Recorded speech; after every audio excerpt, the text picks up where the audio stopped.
ఈ తాతయ్య గారి పేరు సుబ్బారావు గారు. గత కొన్నేళ్లుగా పక్షవాతం వ్యాధితో అనారోగ్యంతో బాధపడుతూ ఇక్కడే ఉన్న చోటనే కూర్చొని ఉండిపోయారు. చుట్టుప్రక్కల వారు ఎవరైనా దయ తెలిస్తే ఆ పూట కింద భోజనం పెట్టి తాతయ్య గారు ఆకలి తీరుస్తారు. ఎవరు బిజీలో వాళ్ళు ఉంటే తాతయ్య గారు చేసేది ఏమీ లేదు. నోరు తెరిచి అడుగుదామంటే ఆయనకి మాటలు కూడా రావు. అది ఈ తాతయ్య గారి పరిస్థితి. ఆయనకంటూ పెళ్లి, పిల్లలు, బంధువులు ఎవ్వరూ లేరు. ఒంటరిగానే ఉండటం వల్ల తాతయ్య గారిని చూసుకునే నాదుడు కూడా లేడు. మరి ఇటువంటి స్థితిలో ఉన్న తాతయ్య గారికి నేను ఎలాంటి సహాయం చేస్తే బాగుంటుందని ఆలోచిస్తే, పోనీ ఆయనకి నేను జీతం ఇస్తాను, ఈయన బ్రతుకున్నంత వరకు కూడా ఈయనకి స్నానపానాలు అవన్నీ చేయించండి. ఆయన ఉంటే కనుక ఉంటారా?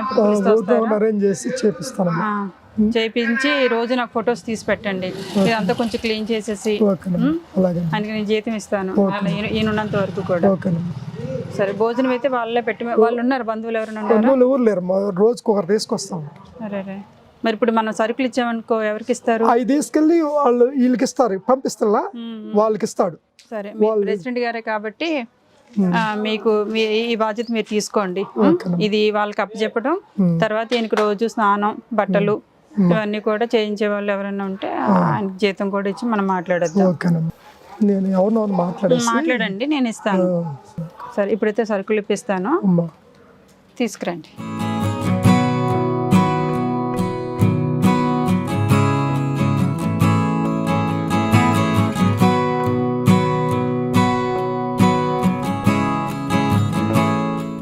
ఇదండి, కేవలం నేను వంట సామాన్లు ఇచ్చి వెళ్ళిపోతే సరిపోదు కదా. ఆయన వండి తినుకునే స్థితిలో కూడా లేరు కాబట్టి కనీసం ఆయన చుట్టూ ఉన్న ప్రదేశం ఆయన్ని కూడా శుభ్రం చేస్తే బాగుంటుంది కదా.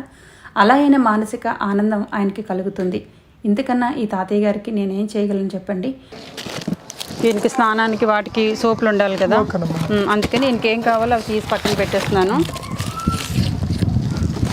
మిగతాయి వాళ్ళకి ఇచ్చిన వండి పెడతారు కదా, ఎవరో ఒకరు వండి పెడతారు.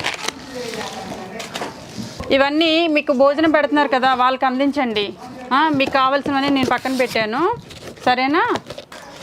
రేపు మీకు అందాక అడ్వాన్స్ ఇస్తున్నారు, రేపు ఆయనకి ఎంత ఇస్తారు ఇవన్నీ ఇవ్వండి. 1000 రూపాయలు అయితే ఇస్తున్నాను.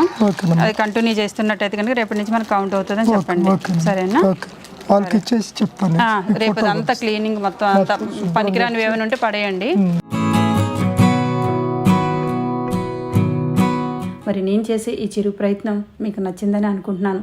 మరి నా ప్రయత్నం వెనకాల ఉద్దేశం, ఇలాంటి వారు ఎవరైనా మీకు మీ దృష్టిలో కనిపిస్తే తప్పకుండా మీకు తోచిన ఆలోచనలతో వారికి చేతనైనంత సహాయం చేయండి. సరే తాత, బాయ్.